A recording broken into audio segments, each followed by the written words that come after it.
I told y'all that last week. For some reason, it didn't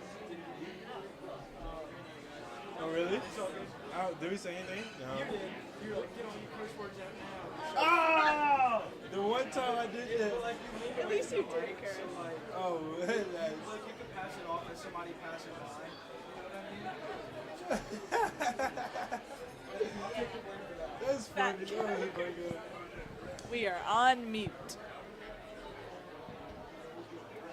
Yo, what's going on with this UTSA Temple game?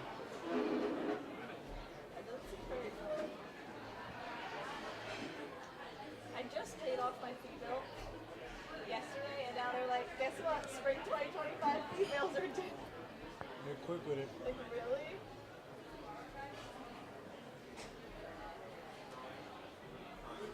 I got the same email. Yeah, like, starting Monday, November 25th. Really?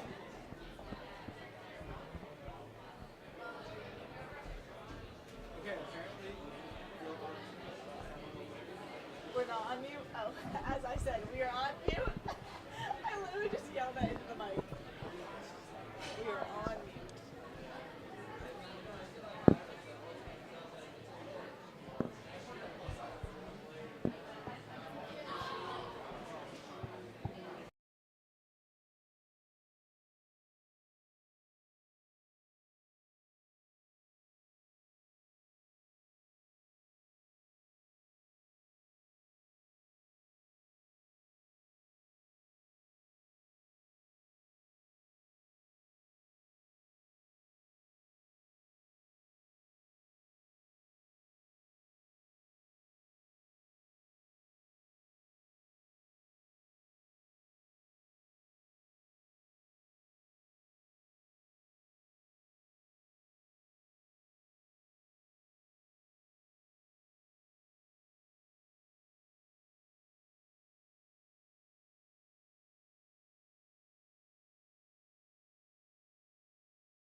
welcome into the Purple Room podcast live from Walk-Ons. I'm Patricia Caputo, he's David Bartholomew, and we're so excited that you decided to join us yet again, even if LSU is on a 4-game losing streak. It's 3. 3, 4. 3. Texas A&M, Florida, Alabama, and USC. Oh, well, that's 4. not a 4-game losing streak. You're right, That's just Sorry. for us. 3 straight games. 4, yeah, you're right. 3-game losing streak. I should give them a little bit of grace. 4 games on the season, 3-game losing streak. Quite depressing. But let's address another elephant in the room besides the Vanderbilt LSU game, as Bryce Underwood took a large sum of money to go to Michigan. Yep, he's out here. Would you blame him though? Like, I mean, I wouldn't have normally blamed him because it's a lot of money. And I mean, I still don't blame him. I mean, I don't care that much. Yeah. But he did say, like, early in the recruiting process, he did say money wasn't going to be a driving factor. So I mean, I don't blame him, but I'm just like, you ain't had to cap about that, like, you know. And he also said something that when you're committed to a school, you stay committed to a school. Oh yeah, I saw that quote coming back up too. I don't know. Loyalty doesn't mean anything these days, and not even in sports, just in general. The commitment process is pointless now because like it doesn't mean nothing no more. Like I think it used to be taken a lot more seriously by like the high school recruits. Like when you put that hat on, like you say you're going to a certain school, like you meant it. Like if you committed to a school early, like you meant it. Like commitment flips have always happened and stuff. People have always flipped last second, but people don't care at all no more. Like just say you committed to a school don't mean nothing. Like the next day, that same athlete might literally just scrub the entire media and be like, nah, they're going to a different school. And with the NIL, like, goodbye. Like, it's crazy. Because I feel like it used to be, like, let's be real, NIL was always happening, whether we knew about it or not. So it used to be, okay, we're going to give you money under the table, and then you're just going to decommit and commit somewhere else. Now we're going to offer Bryce Underwood a $10.5 million package and turn it into $12 million, and obviously he's going to want to come here. And who can blame him? That now there's not that question of, well, why would he flip? It's, I mean, look, if Rutgers called me up right now, if theoretically I was if I was a 5-star quarterback and they said, hey, you can stay home, you don't have to go to LSU, and we'll give you $12 million, I'd be bringing them 3 national championships. That's just me. That's just. I don't think it's 100% about the money. Like it has to be something else because I feel like he would have made more at LSU than just $12 million. Like he might be getting a little bit more money up front and stuff. LSU isn't giving him a bigger NIL package in Michigan, but one good season down here, he would have had commercials. He would have been on billboards. He would have been doing stuff in the community. Like he would have been getting way more money. So I'm thinking he knows something that the general public doesn't know that's happening with this LSU football team. And there's already been a lot of stuff coming out. Like these back-to-back losses haven't looked good on the team at all. And the small things that like the media is being fed or like rumored about is looking like there's some turmoil like in the locker room and behind doors. So maybe he's privy to some information that led him to that decision because 11 months the guy says he's committed. You just do a flip out of nowhere. It's more to the story than money. I feel like he was going to make money everywhere. And his kid's going to NFL too. Mm-hmm. So he's really going to make money anywhere he goes. I agree. And I understood the whole quarterback culture thing that he wanted to do down here. At the same time, though, and I agree with everything you're saying, I also think with Michigan is that there's not this pressure that he's under to be this fantastic quarterback because they haven't ever really had one. I know you just won a national championship, but the standard isn't necessarily the same as the SEC. J.J. McCarthy wasn't this star. You've never necessarily had this star quarterback like you've had in Joe Burrow and Jaden Daniels, and the list goes on just throughout the years, where I understand Bryce Underwood was like, I want to be a part of that. Now it's like he goes to Michigan. What's the pressure? Like you're getting $12 million up front. You don't have to worry about performing as much because you're getting the money already. And now you can go out there and you know you're talented. And who are you competing with? Nobody. But I think it was other things with LSU that made him make that decision. Yeah, and like the pressure's gonna be there. He's the number one recruit, and he's staying in his state, so there's gonna be eyes on him regardless. But that is a fair Yeah. point that they're like. I think that should have been something that drove him to LSU. The fact that Right. Joe Burrow came out of here, Jaden Daniels came out of here. That's just a recent few like great receivers that come out of here. Like NFL talent comes out of LSU consistently, and you got a guy until you don't. It's not really much to say about it. It's just like at this point, it's like wow, we kind of got bamboozled, but it is a good reminder and a good wake up to LSU. Like this is like you could lose a commit at any time. Like you could. People up and change their word, especially like a high school kid like who doesn't really know where they're going yet. Like early commitments could be scary. Yeah. You don't know what could happen, and serves as a reminder in this NIL era. You gotta give your money up front, get the guys that you think got the best shot. And hey, if one guy flips, so what? You got some other guys to give that money to. So shout out like DJ Pickett. Right. Shout out to some of the guys on like Twitter that have been like some of the LSU recruits that have been saying like, hey, we still locked in. I think this is a perfect time for the recruiting to be like, hey, we might have lost a piece. We might have lost Bryce, but like one person isn't the sum. That's not the collective. And you could reiterate to these recruits like you stay here and only good things can happen from there. I mean, you look at that a lot. Even Harlan Barry said he just won't be speaking on the Bryce Underwood topic. Word. But you think of Joe Burrow, no one expected him to win a championship. I mean, at Ohio State, they said you'll never be able to play. Urban Meyer said you're never going to be anything more than a three-star quarterback. As David bounces the mic. That was so funny because I was doing that before and it lasted 2 seconds. So it's kind of funny that it's actually balancing and standing. Let's see how long this goes for. We'll put on a timer. I ain't gonna touch it. But with Joe Burrow, no one expected him to come out here and win a national championship or even start some of the time. And then he went on and did that, won a natty. Same thing with Jaden Daniels, that you knew he was good. He had that good freshman year, and then the last 2 seasons he had kind of dipped off, thrown a lot of interceptions. Brian Kelly said, you're going to have to compete for the spot. And he said, that's why I wanted to come here. And he did just that. And we're using those examples just because those are the most recent to exemplify that. So I like that perspective of I'm still committed to the school if I'm a wide receiver, if I'm a quarterback.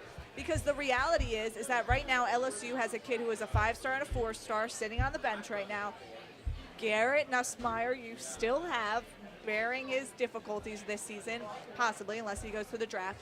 You still have options, and you still have the transfer portal. You still have guys that you can recruit. There's still options, and if LSU has shown anything over the last 5 years is that they don't need a 5-star quarterback to come in and win a national championship or a 5-star quarterback to come in and win a Heisman. That's not how they've been functioning. So you know what? Why do it now? I think this maybe in a crazy way, and when we look 3 years from now, this is a great thing for LSU because some kid gets to emerge and be another hero. I mean, yeah, you said it. Look at some of the greatest names to come out of LSU. Like, sure, great names have been 5-stars, but a lot of, like, the greatest talents to come out of LSU weren't even 5-stars. They're 2-star, 3-stars, like 4-stars. And the star system doesn't matter. It's like it's fake. You'll find talent in any star category. You can have a 1-star that plays like a 5-star. You can have a 5-star that plays like a 2-star. It's about scouting, finding people who. Yeah, and I agree with like the 5-star thing that it's just really, really crazy. It's about finding people who just fit into your culture, you know. I think it's been a little hard for Brian Kelly to establish, or who knows, Brian Kelly may have established a culture, just might not be working.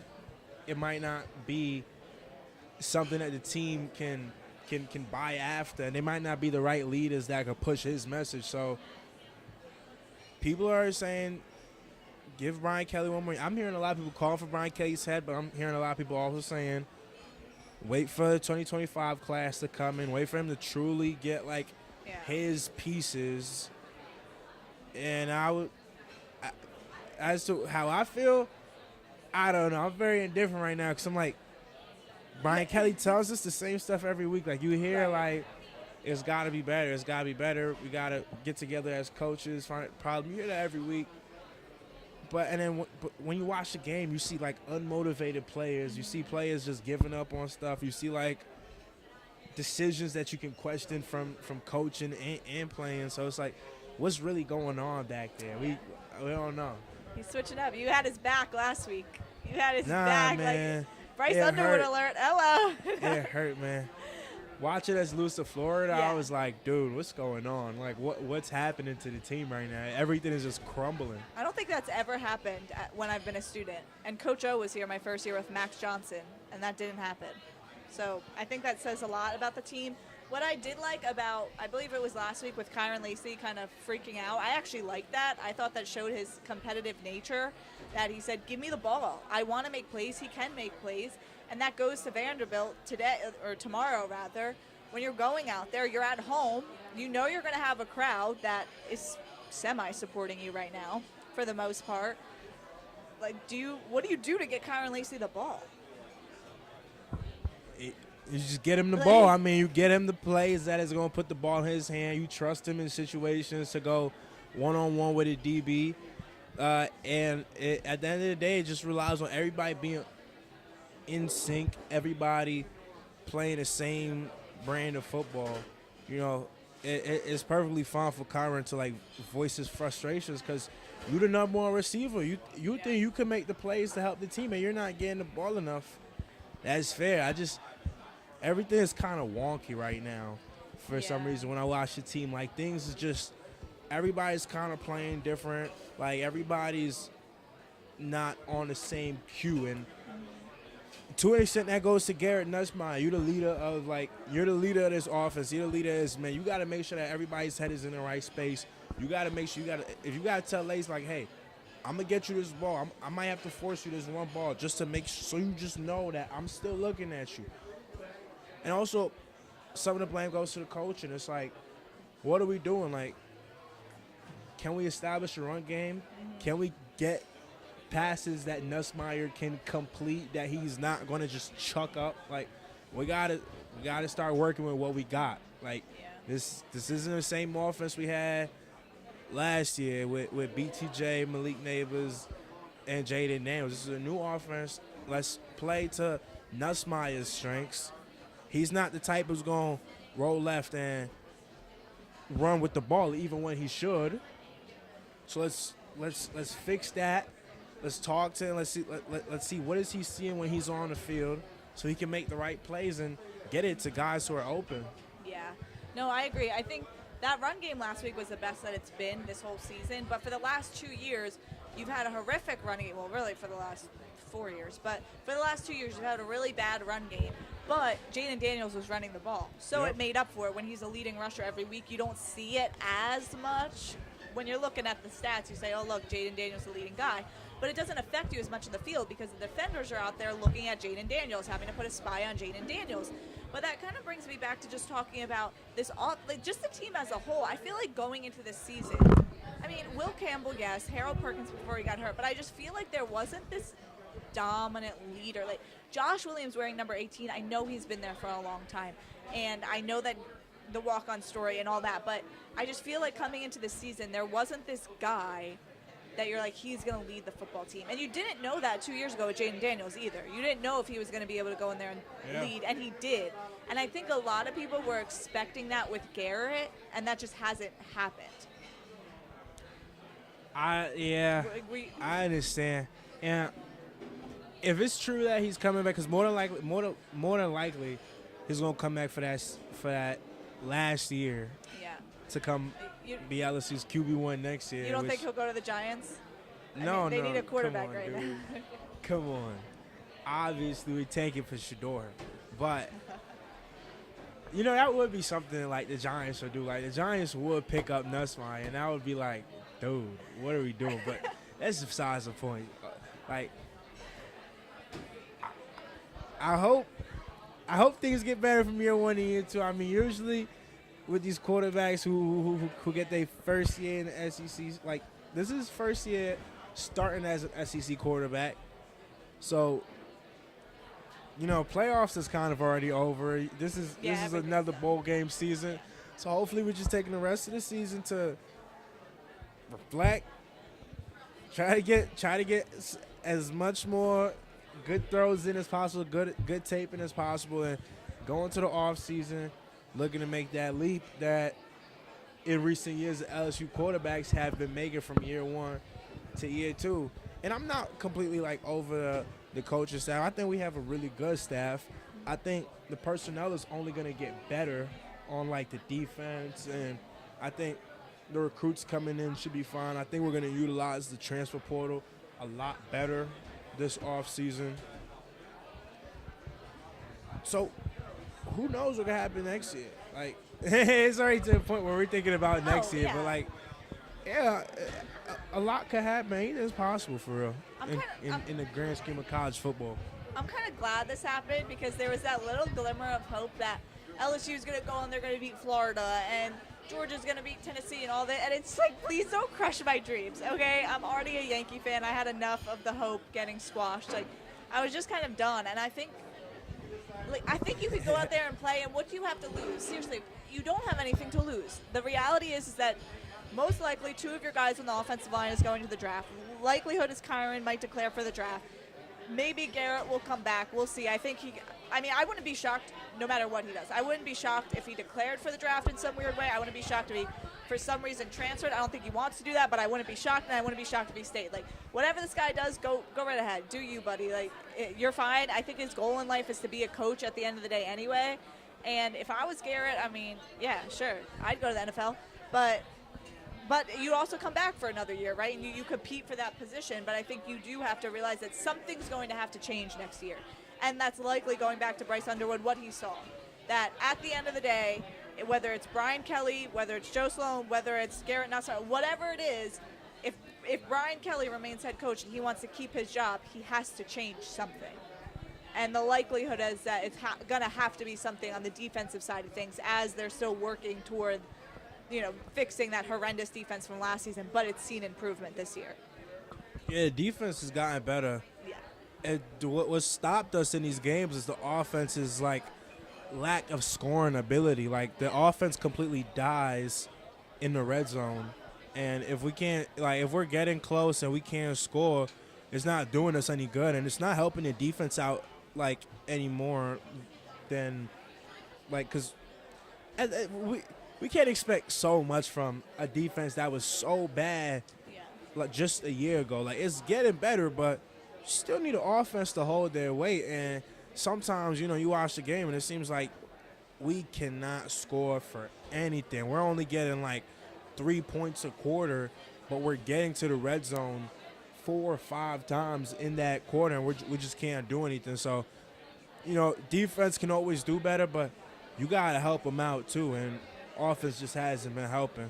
Do you think if we had the defense that we had this year, last year, we could have won a natty? Yeah, 100%. You think? 100%.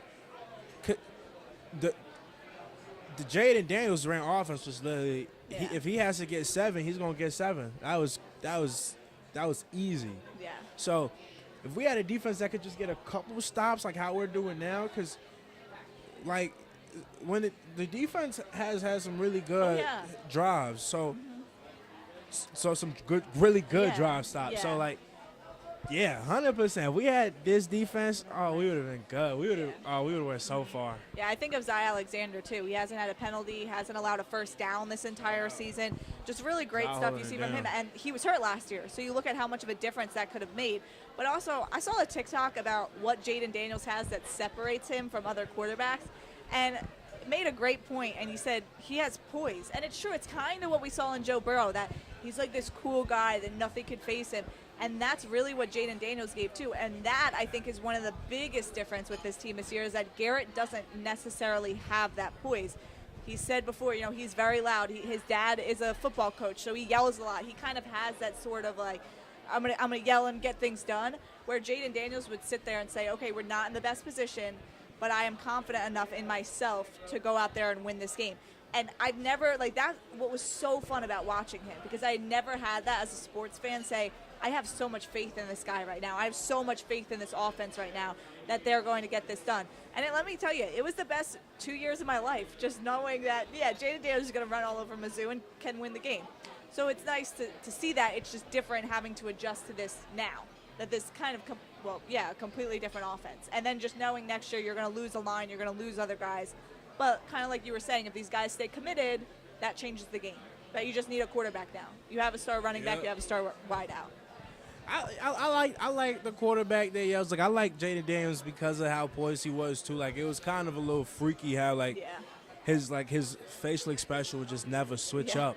But like Ness's personality is good too. We've seen him clutch up in some moments, like that Ole Miss game-winning score. That was pure just give me the rock and let me make the right play. That was cold. That was instinct right there. So he has it. He can tap into it. It's just something, hopefully he taps into more in these final games and next year if he decides to stay. Yeah. Yeah, I think consistency is key there. But speaking of consistency, will Deion Sanders stay at Colorado next season? Oh, yeah. You think? I think so. You think? What purpose does he serve staying there, though? Besides, like, the recruiting class and all that. I mean, they're all going to the draft, all his sons, Travis Hunter. That's a good point. That's true. But I don't know. Do you think he leaves? Yeah, I could see him leaving. I think he leaves for another college team. I don't know if he goes to the NFL. I don't see Deion going to the NFL just because I think he enjoyed like the impact he can have on college students. Yeah. I think that's what he's been striving for, and I think that's what he wants to do and is more passionate about than coaching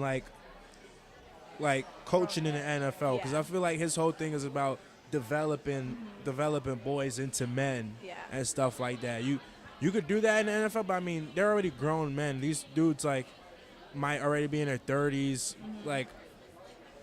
I think he's good in college. That's what he likes to do. And I feel like it would be hard for him to look at a 30-year-old.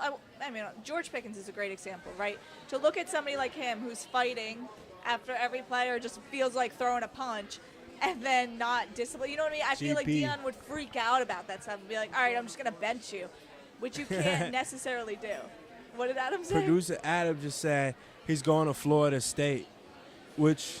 Wait, that would be crazy. You think? Remember the talks a couple years ago about him going to Florida State? Yeah. It could always, I haven't kept up with their season at all this year, but who knows? Yeah, for the longest I time. think he would love to go to Florida State. Yeah, I think that would be a really good school for him to go to. I do. I think it's a little warmer, so he might like that.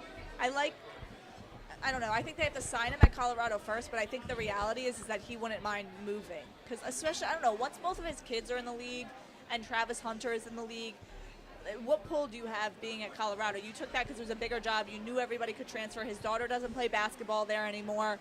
So it's just like, what do you have? You have a home in Texas. He might just genuinely have bonded with the team, though, maybe. Right. Because that can be a possibility. He loves that coaching staff that he developed. The kids in there that he's recruited, and he has a lot more talent coming in. That one quarterback, I'll look up his name, but the one who decommitted from USC I think his name is Jordan Lewis.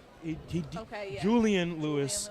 He decommitted from USC on Sunday, and then on the Pat McAfee show yesterday or 2 days ago, he committed to Colorado Live. They're getting pulls. They had one of the top linemen in the country recruit. Deion is getting cast. I want to play for him, and they're changing the culture out there. Yeah. I genuinely think the way he's been able to use NIL and the portal and personal branding is it's going to be the blueprint in the next coming years on how to successfully use NIL. Yeah. A lot of that criticism he was getting for having rappers performing at halftime, putting dudes' social media tags on the uniforms. People were looking at that like it was crazy, but this is a new generation. It's the same reason why people like Nick Saban retired, and stuff like that, because they wouldn't know how to handle it. And so there's also a lot of people who watch football and they're like, whoa, what's going on? But he's doing it the right way, and honestly, LSU could take a couple pointers, because that's how you get these cats to come to the school. It's not the same age where your recruiting trip is you feeding the recruit like, well, son, we're going to work hard and we're going to do that. Like, they're going to hear all that, but now there's so much more to it. Like, these ain't just regular high school kids coming to your program no more. Like, you're giving these kids boatloads of money, some of them. So you gotta pitch it the right way, and Deion's been doing it the right way because the proof is in the pudding. Yeah.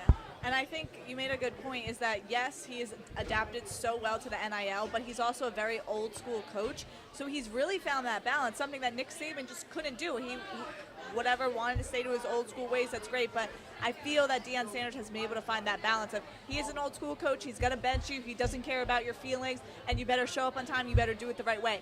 At the same time, you're going to get paid if you do things the right way, if you get things done. Same thing with Travis Hunter, what he says all the time. The kid doesn't do anything. He goes out, he fishes, he doesn't drink, he doesn't party. You know, he goes to school, he goes to football practice, then he goes fishing. And that's it. Deion Sanders like guys like that. And he's taken some of those kids in, I believe. But, you know, Travis Hunter, he treats like a son. So I think that's how he sees it. At the same time, you could say the same thing about Jackson State and everything he did there. Yeah. And then he said, all right, True. I'm out of here, you know, and everyone's coming with me.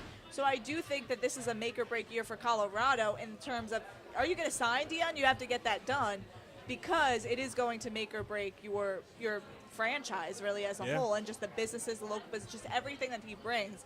And I feel that any culture he can adapt to well, anywhere within college football. Again, I'm like, people have said, he's going to go to the Cowboys. No, he's not. Jerry Jones can't handle that because he's Jerry Jones and he's a control freak. Hey, I was talking about it. I was like, Deion, if Deion was ever like head coach at LSU, he would fit in perfectly. Do you think? I think so because I just feel like I don't know if he'd fit in as perfectly as I would say that. I think he would fit in perfectly because, like, every SEC coach to me, or like great SEC coaches, they have a charisma to them. Like, they have something that the team can kind of mesh behind. Like, Nick Saban's tough attitude, like tough, strict demeanor, that was something like the Alabama culture was able to bend to. Like, I feel like Deion's we gonna have fun, but we gonna do it the right way attitude. That's something that immediately the locker room would be able to get behind because he's gonna be stern with you, but you're gonna have fun. You're gonna have the best perks. He's gonna ride or die for you on the media. Like, he's not gonna let people bash you, and you're learning from one of the greatest of all time. Yeah. I mean, LSU was once DBU. I don't know if we still are coining that name, but DBU with one of the greatest corners of all time, a Hall of Fame cornerback. I mean, I'm just saying he would do good. And his attitude, his we don't care attitude. We know coaches with we don't care attitudes. Kip Mulkey is. I don't think Kim Mulkey is too different from Deion attitude-wise. You make a good point there. I think that they kind of act the same way, and I think that would be so. But that's just a dream. That would never happen. No. But Deion being a head coach at LSU, I think that's one of them wild scenarios that would work. And the recruits that will come through. Oh. Because you got to get it. LSU already got their name. Bryce Underwood will want to come back. Coming to LSU is already just is a thing on its own. Now imagine you got prime time as your coach. It would be insufferable on game days, though. Like, if we thought game day was crowded now, if we thought... But do you think, like, fans would react? Because that's what I'm worried about. And I like that you made the Kim Mulkey thing because I wasn't thinking like that. But do you think fans would react to somebody like Deion Sanders being the head football coach, knowing how blunt he is? How would the media react? How would everybody react knowing you have a coach right now like Brian Kelly who gives a very PR answer? You have Coach Prime who's going to come in with glasses, with watches, with cowboy hats, and he's going to tell you how it is, and he's not going to lie to you. Do you think fans who threw water bottles on the field when LSU was losing to Alabama could handle what Coach Prime would say in a press conference after an incident like that?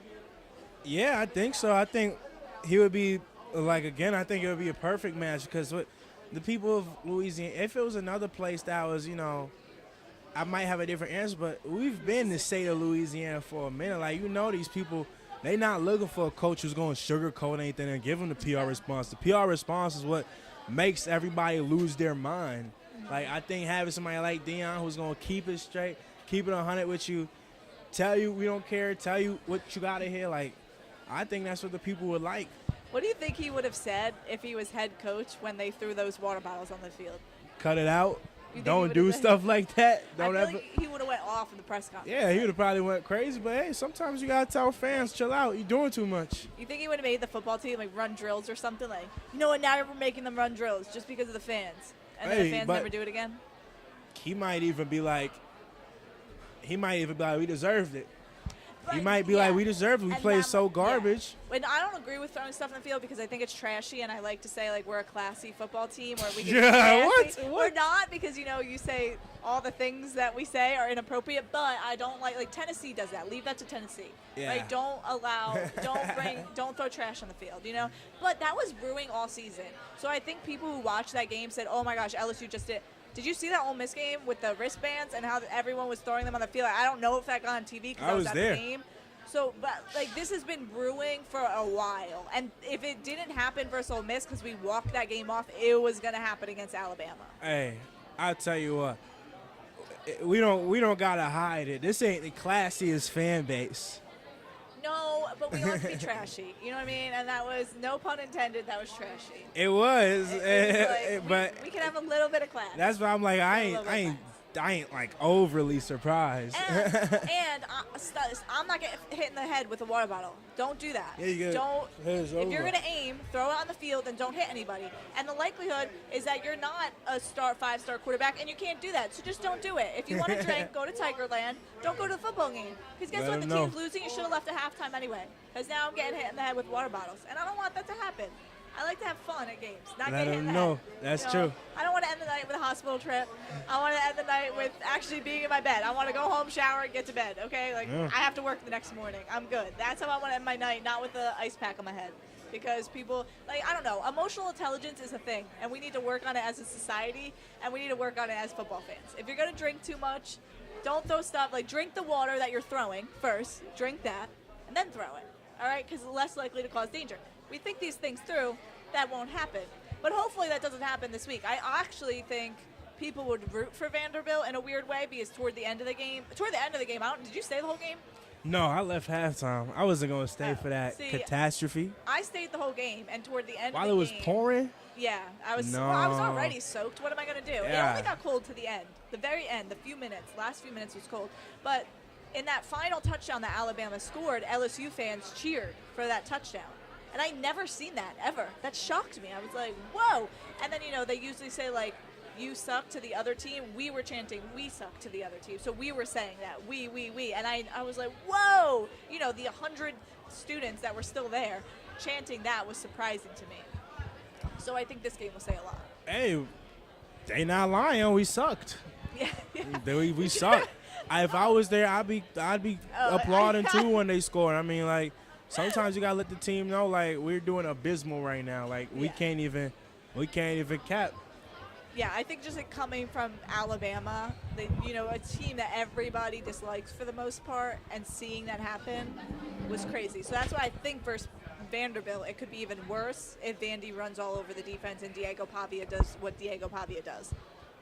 Let's hope not. But I think they're going to – we'll do the predictions later. We'll see what they're going to do. Facts. Let's get into our next segment. What's going on, presented by Low and Slow. Real wood, real smoke, real barbecue. Now, David, you have not booked your flight to go home just yet. So when is too early to book a flight? Well, I don't know. I'm not the right person to ask because there's not a too early, but there is a too early.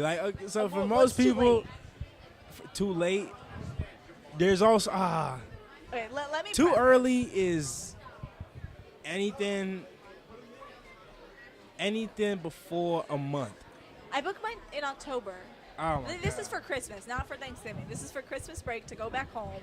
You booked it in October? That's when it's the cheapest. If you book it too close, how much are you paying on these flights? Well, listen, I just don't really think about it until a month in, and then I'm like, okay, maybe 3 weeks before, 2 weeks before I leave, I'll book the ticket. But you don't book a flight back. You just do one way. Well, Is yeah, that right? I just do a one-way ticket. And then you just decide when you come back? Yeah, because I don't know when I'm coming back. What? I don't know when I'm going. I don't know when I'm coming back. I wish I could live life. Like, my goal in life is to live the way you live, where you're just like, I don't know what Halloween costume I'm going to wear. I don't know when I'm going to get home. Life is better when you make decisions when you got to. You should see my weekly calendar. It's filled with so much Like stuff. a bunch of stuff. No, Every day it has to I would get just done. get overstimulated. You see, if I got to think about something, it'll show up in my brain. If I don't got to think about it, then I'm not thinking about it right you now. forget. You Then forget? it wasn't meant to be thought of. Okay. I didn't I be think this about it much when I peace. remember it. What about assignments and stuff? You just Hopefully it stays in my brain for me to remember it.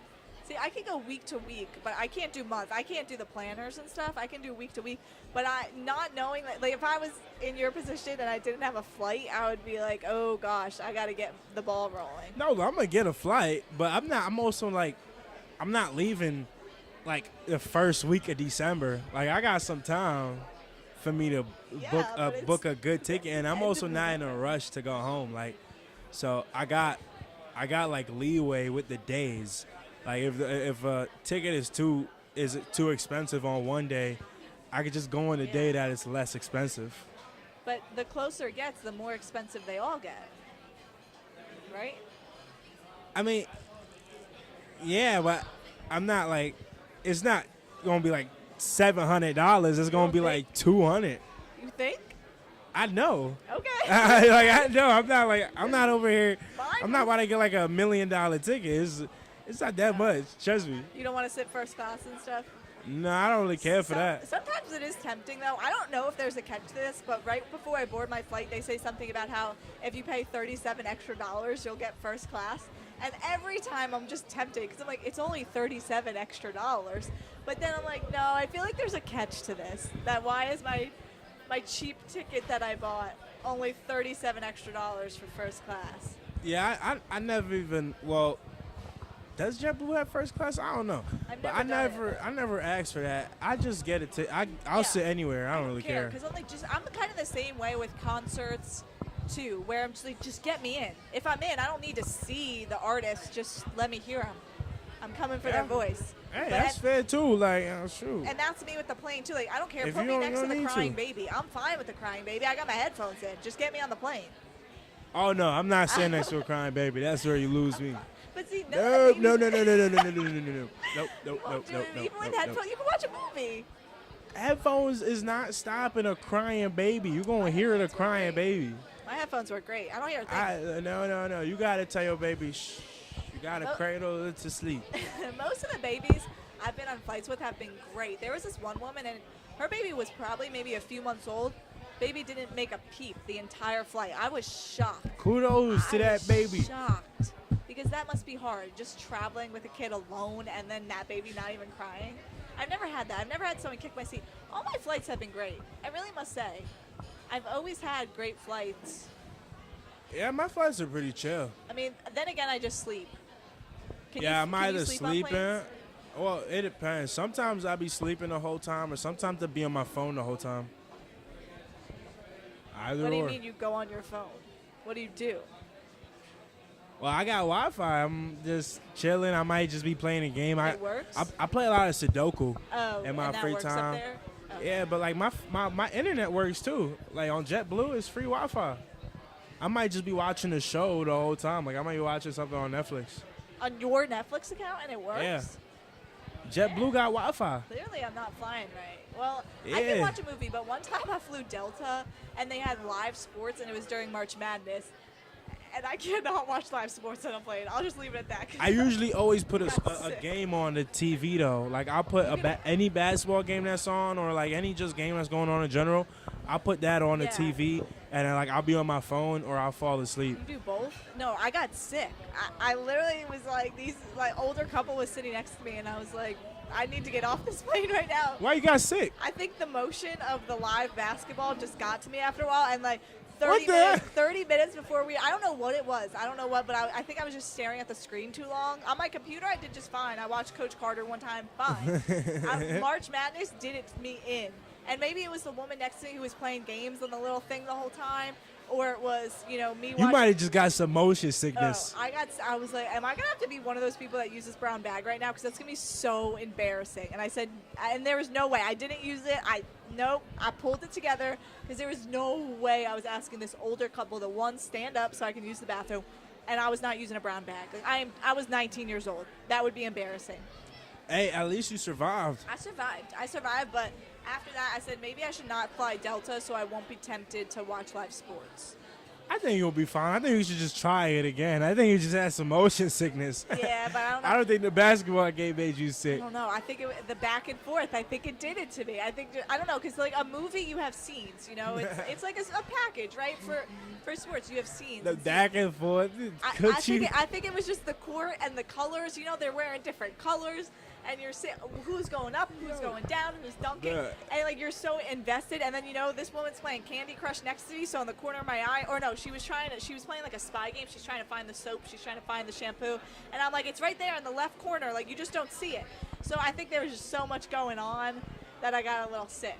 You see, I would never even have noticed that much because I would literally have just been on like scrolling on my phone. I would have like been listening to music or something, and I would have just like. Yeah.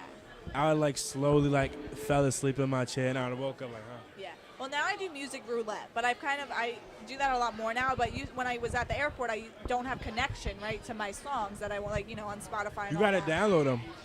Yeah. Well, I also use Musi, so maybe that's one of the reasons because it's like just I got a knockoff Musi too. Yeah, exactly.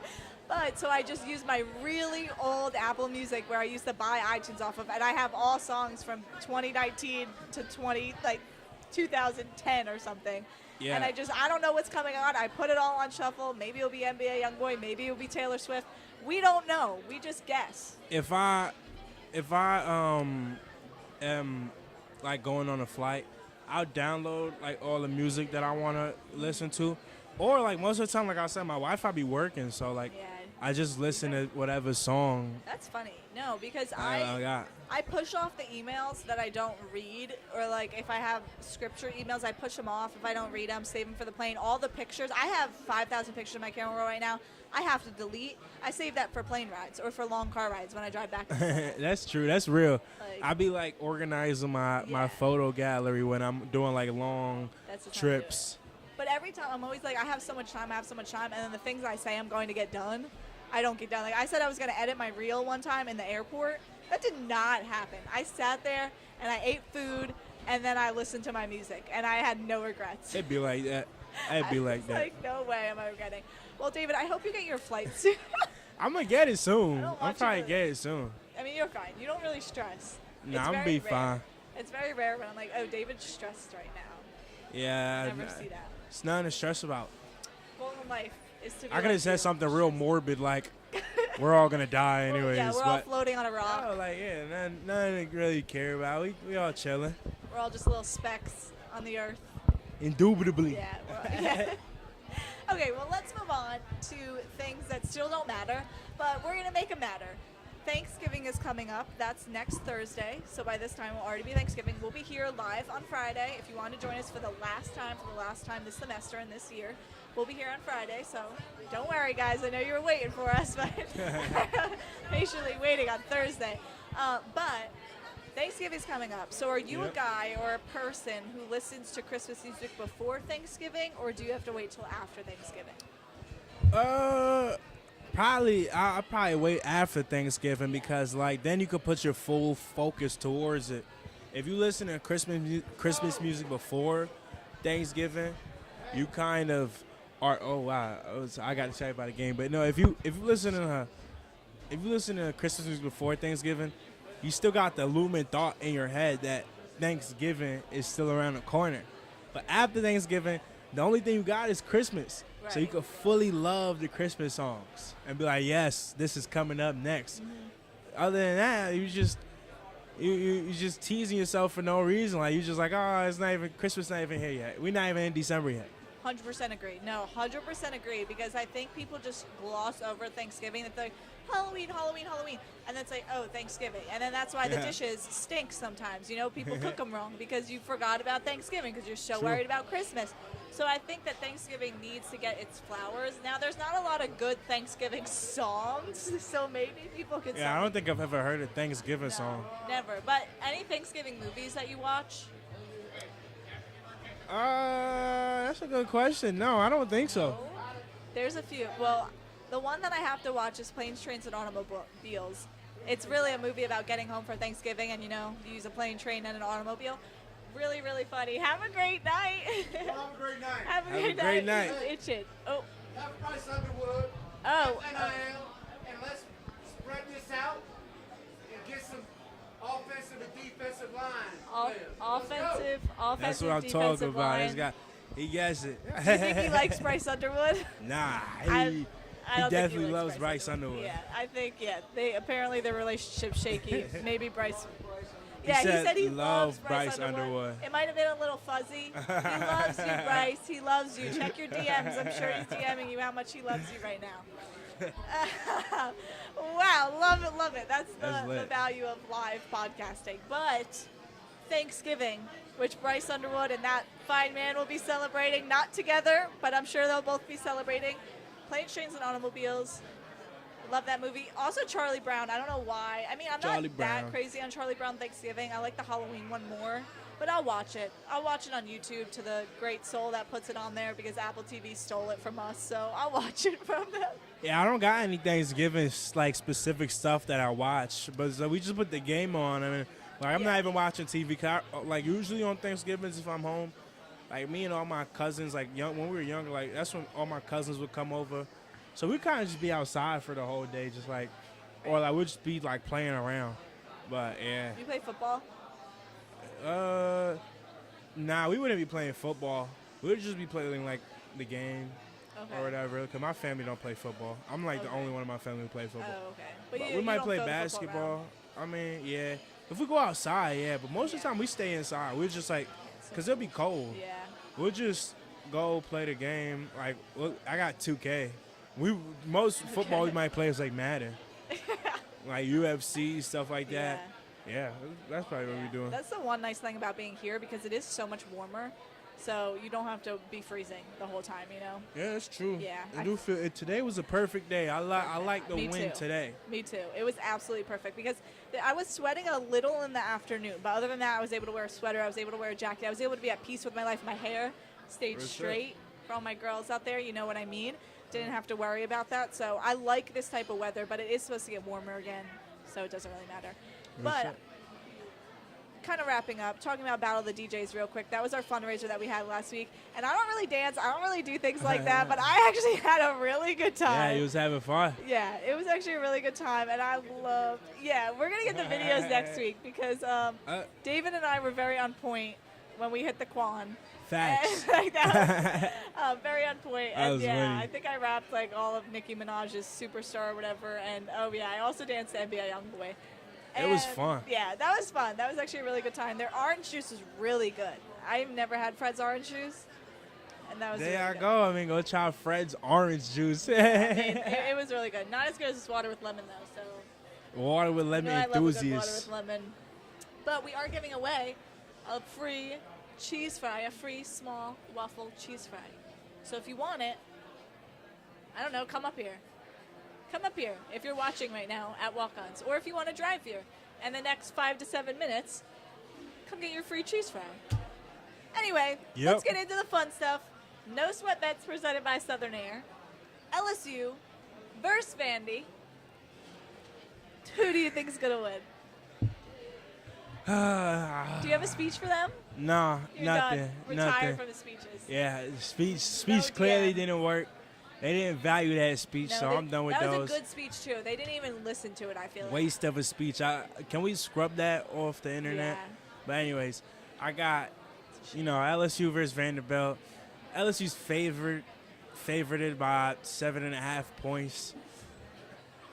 I'm not even going to take that. Like, I'm not even taking LSU 7.5 points because we suck at stopping mobile quarterbacks, and I feel like just from what we've seen from the offense the past 3 weeks, we can't trust the offense to just go out there and score at will any quarter. Like, we got to get lucky to get a score in the end zone, it seems like.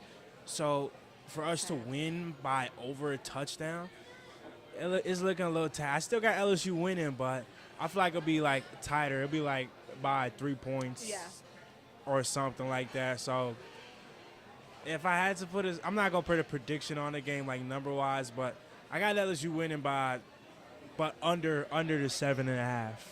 I feel like we have to take your speech and then this moment right here and put it together, and because I feel like this is just a perfect representation of how LSU fans are feeling right now. Yeah, they took the energy and passion right out of me. Yeah, they sucked I the was life out so of you. elated for that Bama speech, and it's like it spat right back up in my face. So I was no speech today. Just hey, hopefully we get that though.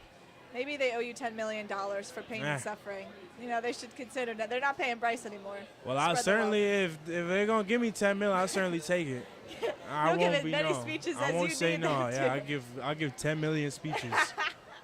Well, I have LSU winning as well, but I think that Vandy's going to start off scoring early. And I know LSU doesn't play well from behind, but I think today they're going to have no choice, or tomorrow rather, they're going to have no choice, because are you really going to lose to Vandy at home? I mean, ever since Nick Saban said what he said, I'm a little upset with him. Ever since he said Vandy's like one of the least hardest places to play, and no one's scared to play Vandy in the SEC. Oh, talk about an insanity run for Vandy. They're going on, they're beating Alabama. Fans this week are saying, well, you know, they might go on and beat LSU. Why couldn't they, even at home? Look, they say opponents' dreams come to die. I'm a little scared LSU's dreams are going to come to die once again this week. But I'm remaining positive, just like you. I think they'll win. I think it's going to be by 3. I'm going to say 31-28. They're going to take away that win. But I'm going to try to do another bet that I might regret, because Adam said that he has decided what the punishment will be for the loser, and I think we're in a close race. He hasn't added it up. Oh, okay. I forgot. I forgot that we have a punishment wheel. Or like kind of like a fantasy football punishment. I hope I don't have to take the SAT or anything. If Adam makes me do that, I'm not doing that. I'm out of here. But I'm a little nervous because I think we're really close, and we'll tally it up at the end of the year. We'll keep you all updated. But I feel like we've either had the same bets this year, or the ones I've lost, I've completely lost. I went 2 for 2 last week. I can't remember. No, actually I said LSU was going to win. Dang, flab it. I think I said LSU was going to win, but I said that LSU women's basketball was going to win 3 games straight, and they did. I did a UFC bet last week. Oh, I had Charles Oliveira, yeah. And then did I bet I bet the Mike Tyson Jake Paul fight. I said Jake Paul. Did you say Jake? Hey Adam, did I say Jake Paul Mike last week? Yeah, I think I went 2 for 2 last week. So hold on, because I'm not trying to lose. I can't remember. Y'all want to add it up before the next episode, or do y'all just not want to know? No, before the next episode, I want to know. Add it up, because then can we do 2 more, and whoever gets those, like if it's close. I feel like it's close. Yeah, we gotta see what the number is so far. Because like I feel like we could have a tiebreaker. Like what if we need a tiebreaker or something? I think we need to add it up. Whoever goes 100% on the next episode. Oh, hell no! Because if I'm not, and I have a bad week. We gonna see. We gonna see. We gonna see. The last one that I wanted to do is the Cowboys play the Giants. All right, on Thanksgiving. I think everyone's gonna take a nap. I am, but by the time we have the next show, it's going to be Thanksgiving. It's going to be over. I think a lot of people are going to take a nap during that game. I'm a Cowboys fan. You're a Giants fan. I don't even really want to watch the game. I have no desire. But Giants cut Daniel Jones. Congratulations this afternoon. Dak Prescott is out for the year. Cooper Rush, man. Why wouldn't you start him over Trey Lance? I don't know. Dak Prescott or Ezekiel Elliott, I saw a stat that his everything – and like his rush yards have declined every single year since he was a rookie. I believe he's the first ever running back in the NFL to ever do that. I mean, Cowboys are clearly on fire right now, and I don't mean in the way that it's usually used. Like the stadium's falling apart, Jerry Jones is falling apart. It's all falling apart. But you know who the Giants have? Not Saquon, but they have Tommy DeVito, okay? And I really think this New Jersey Italian man is going to go in to AT&T Stadium and destroy this team. Why? Because all Micah Parsons cares about is going on a podcast and saying we're really not that bad of a team when they haven't won at home once this entire season. And do you know what Tommy's doing? He's getting his weight up because he's eating chicken cutlets and probably rice. That's what I would have. So he's probably eating chicken cutlets. He probably had meatballs and pasta on Sunday. After, he's going to have a great Thanksgiving meal. He's going to have a victory and get to go home in his nice, warm, cozy bed in his parents' house. Why would you not win in Dallas? Now, look, don't call me a Giants fan, but I think Tommy DeVito's got something, and I think he's going to win this game. Hey, I'm happy that you think we're going to win, but I actually want us to lose. I mean, what we trying to do? We're trying to get Shador. I need the Giants to lose, especially this weekend against Tampa Bay Bucks. I mean, let's take that L. Yeah, they can lose. Let's get ready for Shador. I'm ready for Shador. I want the Cowboys to get him. No. I mean, look, if anywhere would be the perfect fit. Like, I mean, Deion's still got a house in Texas. Deion could go there. And the problem is I feel like they're going to be like, well, let's get Shiloh over there. Well, look, hey, it's not great. Bring them all. What do the Cowboys have to lose? I think you fellas would love New York. Look, do the Switch same up. thing. I don't know, because you remember what Deion Sanders said against New York when they called him, and I think they had the 7th overall pick. That was a long time ago. He said, I won't be there. You have the 7th overall pick. I'm not going to even be around. I'll see you later. That wasn't him saying he wouldn't come play with us. That was him saying he's too good. Like, he not going. We should have lost some more.